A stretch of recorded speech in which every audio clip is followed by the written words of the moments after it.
Badan Kepegawaian dan Pengembangan Sumber Daya Manusia atau BKPSDM Kabupaten Oku akan menggelar seleksi CPNS pada 18 September hingga 2 Oktober mendatang.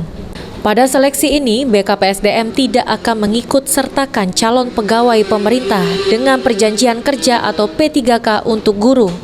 Hal ini karena seleksi P3K guru akan digelar langsung oleh Kementerian Pendidikan dan Kebudayaan. Belum diketahui pasti kapan jadwal seleksi untuk P3K guru ini akan digelar karena panitia daerah, yaitu seluruh kepala dinas pendidikan se-Sumatera Selatan, belum menerima jadwal dari pusat.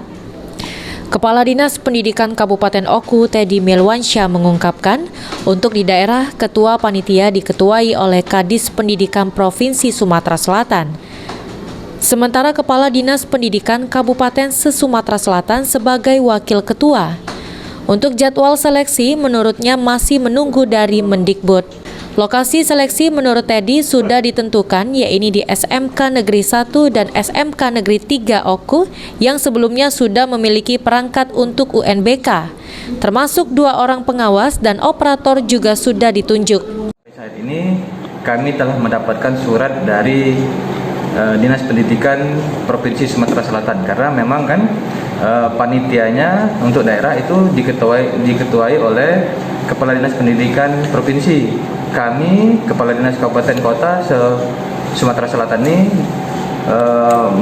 menjadi wakil ketua seluruhnya, dan nanti kami akan menunjuk 2 pengawas lapangan dan koordinator. Pihaknya akan kembali mengecek kesiapan ruang tempat pelaksanaan ujian untuk memastikan kembali.